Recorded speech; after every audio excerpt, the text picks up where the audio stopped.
Hello दोस्तों, एक बार फिर से मैं आपका स्वागत करता हूं टारगेट राजस्थान की इस नई वीडियो में। मैं हूं आपका दोस्त अमन और आज का जो सेशन है वो है हड़ौती चित्रकला।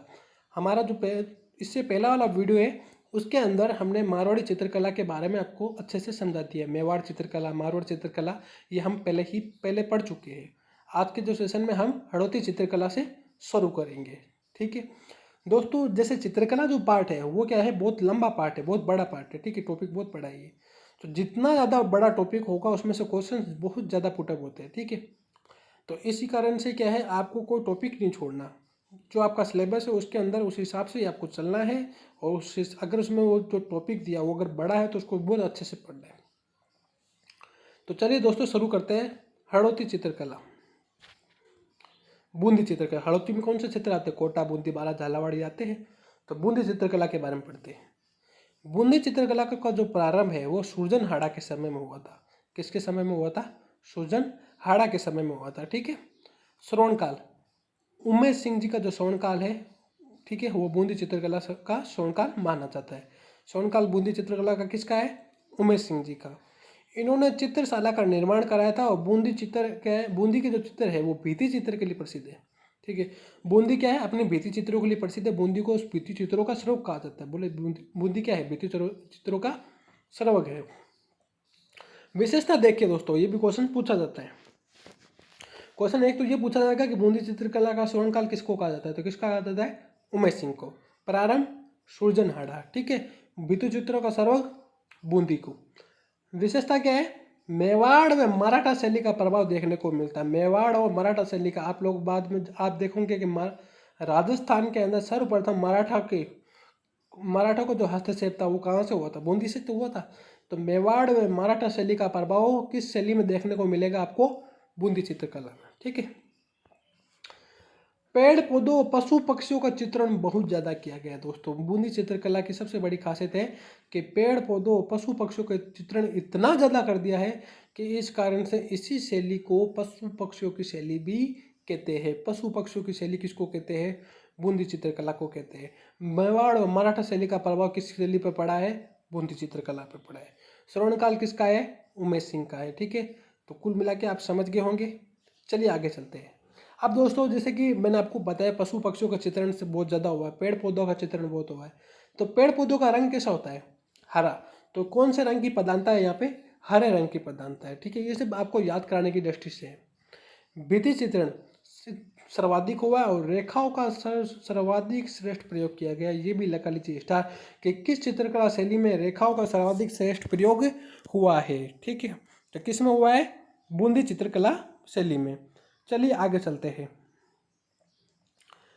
मतीराम की पुस्तक रसराज और ललित ललाम का चित्रण भी हुआ है भाव सिंह के समय। इस पे भी लगा लीजिए स्टार दोस्तों।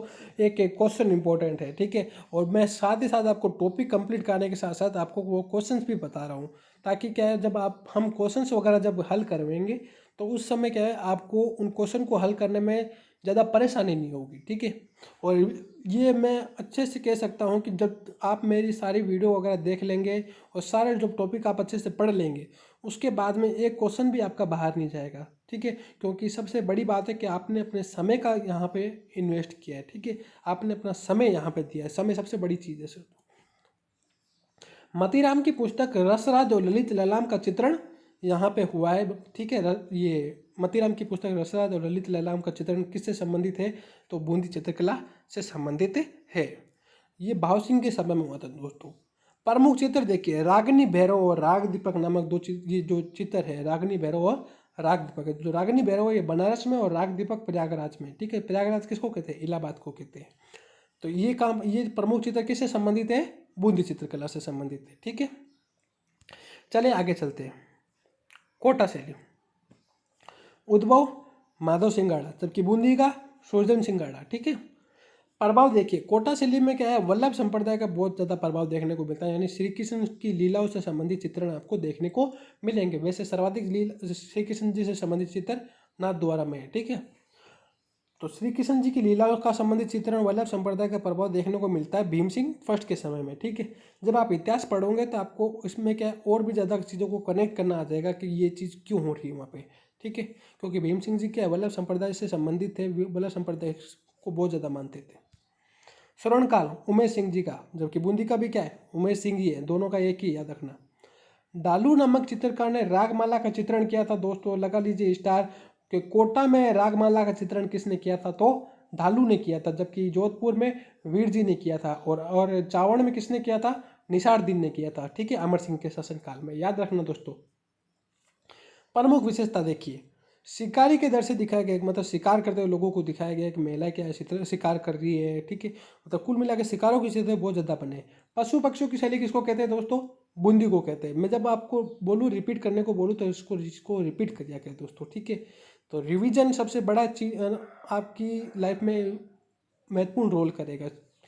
शिकार के दर से महाराजा उमेश सिंह के द्वारा बने, मतलब इनके शासनकाल में बनाए गए थे। ठीक है, रानियों को पशुओं का शिकार करते दिखाया गया है। ठीक है, याद रखना कि किस चित्रकला शैली में महिलाओं को या रानियों को पशुओं का शिकार करते दिखाया गया है, तो किसमें, कोटा शैली में बोला गया है। ठीक है, कोटा शैली में दिखाया गया है। इसी कारण से इसको शिकार की शैली कहते हैं, शिकारी शैली कहते हैं। ठीक है, मगर क्वेश्चन ये पूछा जाता है कि किस चित्रकला शैली में महिलाओं को शिकार करते हुए दिखाया गया है। ठीक है, चलिए आगे चलते हैं।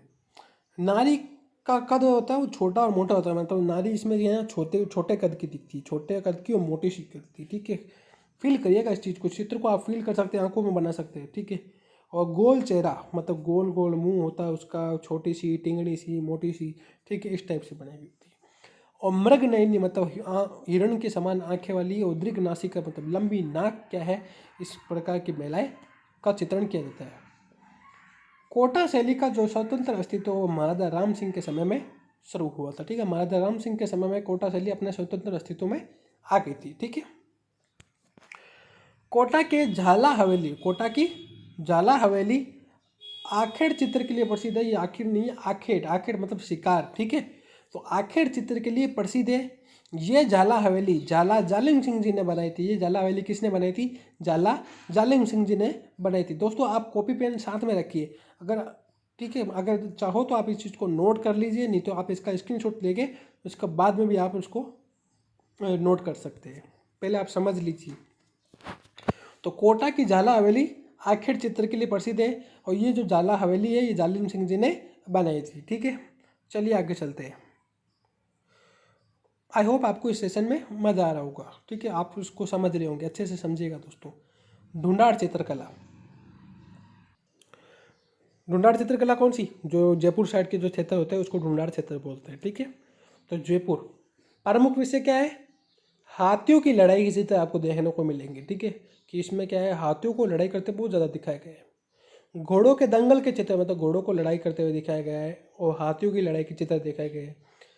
लालचंद ने पशु लड़ाई के चित्र बनाए, सर्वाधिक जो लालचंद जी के द्वारा क्या है, पशु लड़ाई के चित्र बनाए गए। आदमकद चित्र क्या होता है आप लोगों को पता है दोस्तों, कि जब हमारे शरीर का पोर्ट्रेट पेंटिंग बनाया जाता है, मतलब क्या है, पूरा पूरा आदमी खड़ा कर देता है, हमारे पाँव से लेकर गर्दन तक, ये मतलब मुंह से लेकर पाँव तक पूरा बनाया जाता है।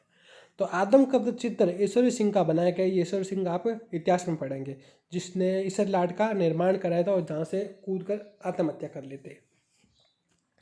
तो आदमकद चित्र सईबराम नामक चित्रकार ने ईश्वरी सिंह का बनाया था। ये भी याद रखिएगा कि ईश्वरी सिंह का आदमकद चित्र इन्होंने बनाया था। ठीक है, आदमकद चित्र के लिए भी फेमस है जयपुर।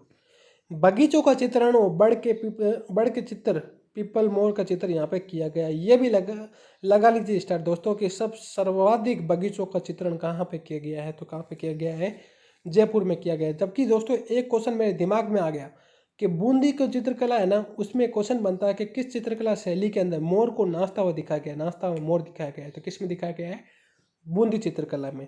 जबकि यहाँ पे पीपल और मोर का चित्र बनता है, मगर वहाँ पे मोर को नाचता हुआ दिखाया गया है। ठीक है, याद रखिएगा। बगीचों का सर्वाधिक चित्रण जयपुर में हुआ है। अब दोस्तों जैसे हाथियों की लड़ाई हुई तो खून वगैरह भी आता होगा, तो रंग कौन सा है, लाल। ठीक है, उसके अलावा बगीचों का चित्रण होगा तो वो कौन सा रंग होगा, हरा। इसके अलावा केसरिया और पीला रंग, मतलब कुल मिला के कौन से रंगों की प्रधानता है, केसरिया, पीला, हरा और लाल। ये आप चाहे तो आप इनको क्या है, कनेक्ट कर सकते हैं इन चीज़ों से। ठीक है, कोई भी आपको ऐसी चीज़ से कनेक्ट करिए ताकि आपके दिमाग में ये लंबे समय तक याद रख सके। इन चीज़ों से आपको कनेक्ट करना पड़ेगा। भित्ति चित्रण यहाँ पे भी हुआ है, बूंदी में भी हुआ है, मगर बूंदी को भित्ति चित्रण का स्रोत कहा जाता है। ठीक है।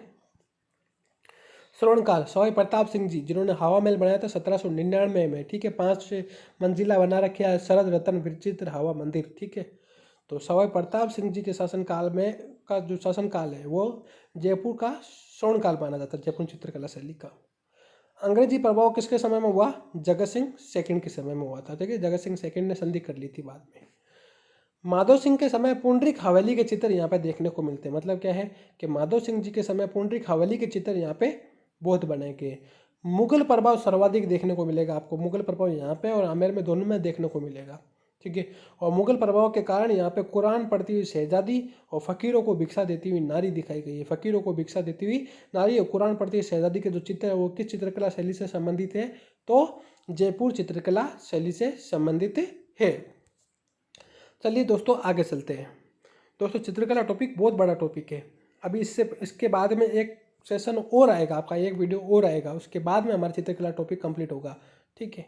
अभी तक का सबसे बड़ा टॉपिक है ये आमेर शैली। प्रारंभ किसके शासनकाल में हुआ? मान सिंह जी के शासनकाल में। रजमनामा क्या है दोस्तों? महाभारत का फारसी भाषा में जब अनुवाद किया गया तो उसको रजमनामा कहते हैं। तो रजमनामा के चित्र, ठीक है, ये आमेर के चित्रकारों के द्वारा बनाए गए थे। ये अमेरिकी नहीं है, आमेर है। ठीक है। ये थोड़ा मिसप्रिंट है, इसको सही कर देंगे। रजमनामा के चित्र आमेर के चित्रकारों के द्वारा बनाए गए थे। ठीक है। ये मैंने सही कर दिया है। सवाई जय सिंह जी ने आमेर में सूरत खाना बनाया था। दोस्तों आमेर में सूरत खाना बनाया था, किसके द्वारा बनाया गया है? सवाई जय सिंह जी के द्वारा बनाया गया, जिन्होंने जंतर मंतर बनाई थी। ठीक है। रंग, प्राकृतिक रंगों का प्रयोग लगा लीजिए स्टार। दोस्तों पूछा गया है कि किस चित्रकला शैली में प्राकृतिक रंगों का प्रयोग किया गया है? तो किस में किया गया है? आमेर शैली में। जबकि बुझे हुए रंगों का प्रयोग कहाँ किया गया है? नागौर शैली के अंदर। ठीक है। सर्वाधिक मुगल प्रभाव देखने को मिलता है कि ये भी लगा लीजिए स्टार दोस्तों कि किस शैली के अंदर सर्वाधिक मुगल प्रभाव देखने को मिलता है? तो आमेर का। अब आमेर का चित्रकला पर मुगल प्रभाव पड़ेगा ही पड़ेगा। क्यों? क्योंकि जो ये हरका बाई की शादी अकबर से हो रखी थी, तो अकबर यहाँ के पावना थे। ठीक है। तो इस प्रकार से ये सिर्फ आपको याद कराने की दृष्टि से भित्ति चित्रण हुआ और बिहारी सस्से पे भी चित्रण यहाँ पे हो रखा है। ठीक है। तो बिहारी चित्रण के ऊपर बिहारी सस्सई और भित्ति चित्रण भी यहाँ पे हुआ है। ये थी हमारी आमेर। चलिए अलवर शैली पे चलते हैं। अलवर शैली, इस शैली में मुगल व ईरानी शैली और जयपुर शैली और आमेर शैली, मतलब 4 शैली है दोस्तों। देखो, मुगल शैली, ईरानी शैली, आमेर शैली और जयपुर शैली, इन सभी का प्रभाव देखने को मिलता है। कस पे? आमेर, ये अलवर शैली पे। अलवर शैली पे मुगल, ईरानी, आमेर और जयपुर, इन सभी शैलियों का प्रभाव देखने को मिलता है। इनका सबका मिश्रित रूप है ये। गणिकाओं के चित्र आप लोगों को देखने को मिलेंगे यहाँ पे। गणिकाओं के चित्र, ठीक है, शिवदास जी के समय में क्या है, गणिकाओं के चित्र सबसे ज़्यादा बनाए गए थे यहाँ पे। कामा शास्त्र के ऊपर चित्रण और योगासन के चित्र भी यहाँ पे देखने को मिलेंगे। लघु चित्रण भी यहाँ पे बहुत ज़्यादा किया गया है। लघु चित्र मतलब छोटी सी छोटी चीज़ों के ऊपर चित्र बनाए गए, यानी मिनिएचर पेंटिंग के लिए बहुत ज़्यादा प्रसिद्ध है अलवर शैली। दोस्तों मूलचंद नामक चित्रकार ने हाथी दांत के चित्र बनाए थे। ये क्वेश्चन पूछा गया है दोस्तों कि मूलचंद नामक चित्रकार का संबंध किस शैली से है? तो किससे है? अलवर शैली से संबंधित है, जिन्होंने क्या किए थे? हाथी दांत के चित्रण बहुत ज़्यादा किया था। बलदेव नामक चित्रकार ने शेख सादी की पुस्तक गुलिस्ता का चित्रण किया था। शेख सादी की पुस्तक गुलिस्ता का चित्रण किसने किया था? बलदेव नामक चित्रकार ने। दोस्तों ये शेख सादी की पुस्तक बोला जाता है कि सोने के द्वारा लिखी गई, ऐसे कुछ उनके बारे में बताया जाता है। ठीक है। बलदेव नामक चित्रकार ने शेख सादी की पुस्तक गुलिस्ता का चित्रण किया है। आगे चलिए। स्वर्णकाल, विनय सिंह जी का जो काल है वो स्वर्णकाल माना जाता है। किसका? अलवर शैली का। हंसियों में बेल बूटों का प्रयोग किया जाता है। हंसियों में बेल बूटों का प्रयोग किया गया था। ठीक है। हरे रंग का प्रयोग किया था। उनियारा शैली, ये उनियारा शैली देखिए, उनियारा शैली कहाँ है? उनियारा कहाँ पे है? टोंक का हिस्सा है। ठीक है। तो उनियारा शैली ढूंढाड़ और हाड़ौती का मिश्रित रूप है। किसका मिश्रित रूप है? ढूंढाड़ यानी जयपुर का, हाड़ौती यानी बूंदी, इन दोनों शैली का मिश्रित रूप है। कौन सा? उनियारा शैली। महाराजा सरदार सिंह जी की जनना और मर्दाना महफिल के चित्र यहाँ पे देखने को मिलते हैं। लगा लीजिए एक बार स्टार। ठीक है। ये सभी क्वेश्चन बहुत इंपॉर्टेंट है दोस्तों कि महाराजा सरदार सिंह जी की जनना और मर्दाना महफिल के जो चित्र है वो किससे संबंधित है? उनियारा शैली से संबंधित है। ठीक है। फिर चलते हैं आगे। अब क्या है, ज़्यादा हमारी जो शैलियाँ है वो जो महत्वपूर्ण शैलियाँ वो पहले ही कंप्लीट हो चुकी है, ठीक है। तो अब हम अंतिम पड़ाव के ऊपर है इसके। शेखावटी शैली, शेखावटी किसको कहते हैं, चुरू शिखर झुंझुनू को कहते हैं। तो शेखावटी क्षेत्र भित्ति चित्र के कारण बहुत ज़्यादा फेमस है। शेखावटी क्षेत्र भी क्या है, भित्ति चित्र के लिए प्रसिद्ध है। वैसे बूंदी भी प्रसिद्ध है। तो शेखावटी क्षेत्र में भित्ति चित्र के कारण ओपन आर्ट गैलरी कहा जाता है। मतलब भित्ति आपको दीवारों पे बहुत ज़्यादा चित्र बने हुए दिखेंगे यहाँ पे। विशेषता देखिए दोस्तों, बहुत ही नीला और हरे रंग की प्रधानता आप लोगों को देखने को मिलेगी कि दीवारों पे क्या है, नीला रंग बहुत ज़्यादा किया गया है, हरा रंग बहुत ज़्यादा किया है। इससे क्या है, दीवार बहुत ज़्यादा गहरी हो जाती है। यूरोपियन प्रभाव और लोक जीवन की झलक आपको देखने को मिलेगी इस शेखावटी शैली में, ठीक है। कि यूरोपियन प्रभाव सर्वाधिक आपको शेखावटी शैली में और लोक जीवन की झलक आपको देखने को मिलेगी शेखावटी क्षेत्र में। फिर चलते हैं बीकानेर और शेखावटी के जो चित्रकार थे वो नाम और तिथि अंकित कर दी थे। मगर साथ ही साथ मैं आपको बता दूंगा कि जब पेपर में या जब क्वेश्चन पूछा जाता है तो इसमें ये आंसर होता है वो बीकानेर लिखा जाता है कि किस शैली के चित्रकार अपना नाम व तिथि अंकित करते थे, तो वो बीकानेर होगा उसका आंसर, ठीक है। मगर साथ ही साथ इसमें एक लिखा हुआ था, इसका आंसर मैंने आपको बता दिया कि बीकानेर और शेखावटी के जो चित्रकार है वो नाम और तिथि अंकित करते हैं। और दोस्तों यहाँ पे बल खाते बालों की लटका और एक अंकन के इस टाइप के चित्र, बल खाते हुए जो बाल होते हैं उस प्रकार के नाम महिलाओं के चित्र आपको देखने को मिल जाएंगे। प्रमुख भित्ति चित्रकार देखिए दोस्तों, प्रमुख भित्ति चित्रकार के यहाँ पे जो दीवारों पे जो चित्रकार बनाने वाले होते हैं उनमें प्रमुख कौन से हैं, तो बालूराम चेजारा, जयदेव चेजारा और तनसुख चेजारा। ये सब याद रखना दोस्तों। ये बालूराम चेजारा, जयदेव चेजारा और तनसुख चेजारा का संबंध किससे है, तो शेखावटी शैली से संबंधित है। फिर चलते हैं हम आगे दोस्तों। जोगीदास की छतरी उदयपुर वाटी झुंझुनू, ठीक है। उदयपुर वाटी से आप उदयपुर मत चले जाना। जोगीदास की छतरी उदयपुर वाटी झुंझुनू अपने भित्ति चित्र के लिए प्रसिद्ध है। दोस्तों ये भित्ति चित्र के लिए की प्रसिद्ध है और यहाँ पे सबसे प्राचीन भित्ति चित्र है। यहाँ पे क्या है, सबसे प्राचीन भित्ति चित्र है। और ये जो चित्र है देवा के द्वारा बनाए गए हैं। देवा नामक एक व्यक्ति था, उसने बनाए थे ये चित्र। तो वापस एक बार रिपीट कर देता हूँ। जोगीदास जी की जो छतरी है उदयपुर वाटी झुंझुनू अपने भित्ति चित्र के लिए प्रसिद्ध है। यहाँ पे सबसे प्राचीन भित्ति चित्र है और जो कि देवा के द्वारा बनाए गए थे, ठीक है। राहोली का चूना भित्ति चित्र कार्य के लिए अच्छा माना जाता है। राहोली का चूना भित्ति चित्र के लिए अच्छा माना जाता है, ठीक है। अकबर व जहांगीर की भित्ति चित्र में रुचि थी। अकबर और जहांगीर की क्या है, भित्ति चित्र में रुचि थी। और उन्हीं के समय में आला गिला पद्धति और आराइश पद्धति, जैसा कि हम बीकानेर में मथुरन कला के बारे में पढ़ चुके हैं, ठीक है। तो आला गिला पद्धति और आराइश पद्धति इटली से आई थी भारत में, ठीक है। किसके शासनकाल में, अकबर और जहांगीर के शासनकाल में ये आई थी, ठीक है। चलिए आगे चलते हैं। चित्रकला से संबंधित विविध, अब आपको विविध पढ़ने हैं। जो महत्वपूर्ण जो चित्रकला स्कूल थी वो सब हमने कंप्लीट कर लिया। आधुनिक चित्रकला के हमें की तरफ चलना है, ठीक है। तो आज का सेशन हम यहीं समाप्त करते हैं दोस्तों। और वीडियो अगर अच्छी लगी तो आप लाइक करें। और इसके अलावा वीडियो बहुत लंबी हो जाती है दोस्तों, इस कारण से क्या है कि हमें थोड़ा थोड़ा साथ में लेकर चलना पड़ेगा। तो मिलते हैं दोस्तों अगले सेशन में। तब तक के लिए अपना ध्यान रखें और सुरक्षित रहिए, ठीक है।